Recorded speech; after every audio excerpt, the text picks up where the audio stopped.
Membership പോലും ഇല്ലാത്ത RSS ഏഷ്യയിലെയും ലോകത്തിലെ ഏറ്റവും വലിയ സംഘടനയാണ്. പിന്നെ നിങ്ങൾ എങ്ങനെയാ പറയാ? അതിപ്പോ ഇലക്ഷൻ കമ്മീഷന്റെ പുതിയ വോട്ടർ പട്ടികയിൽ കാണുന്ന പോലെ അച്ഛന്റെ പേര് മറ്റേ സംഘികളുടെ അച്ഛന്റെ പേരെന്താ ABCD, വീട്ടു നമ്പർ 0, വീട്ടുപേരെന്താ വെച്ചാൽ HIJK എന്നൊക്കെ പറയുന്നത് പോലെ കൃത്യമായ ഒരു ഐഡന്റിറ്റിയും ഇല്ല.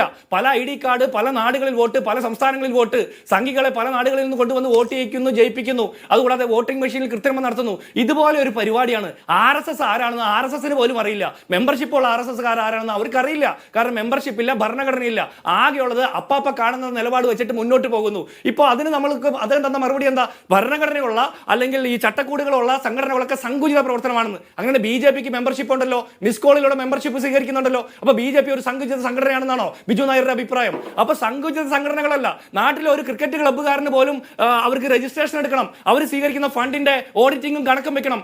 RSS പ്രവർത്തിക്കുന്ന ഏത് ഫണ്ടിൽ നിന്നാ എങ്ങനെയാണ് പ്രവർത്തിക്കുന്നത്? എന്റെ അറിവിൽ RSSന് കിട്ടിയിട്ടുള്ള ഒരു ഫണ്ടിനെ കുറിച്ച് എന്റെ അറിവ്, ബ്രിട്ടീഷുകാർ ഭരിക്കുമ്പോൾ മാസം 60 രൂപ പ്രതിമാസം കൈപ്പറ്റിക്കൊണ്ട് ഗാന്ധി വധത്തിലേക്ക് അടക്കം നയിക്കുന്ന രീതിയിൽ ബ്രിട്ടീഷുകാരെ ഭിന്നിപ്പിച്ച് ഭരിക്കുന്ന വിഭജന രാഷ്ട്രീയത്തിന് വേണ്ടിയിട്ട് എണ്ണ പകരുന്ന പ്രവർത്തനം നടത്തിയ ബ്രിട്ടീഷുകാരുടെ കപ്പം വാങ്ങിക്കൊണ്ടിരുന്ന RSSന്റെ ആ ഫണ്ടിന് ശേഷം മറ്റേത് ഫണ്ട് ഉപയോഗിച്ചിട്ടാണ് RSS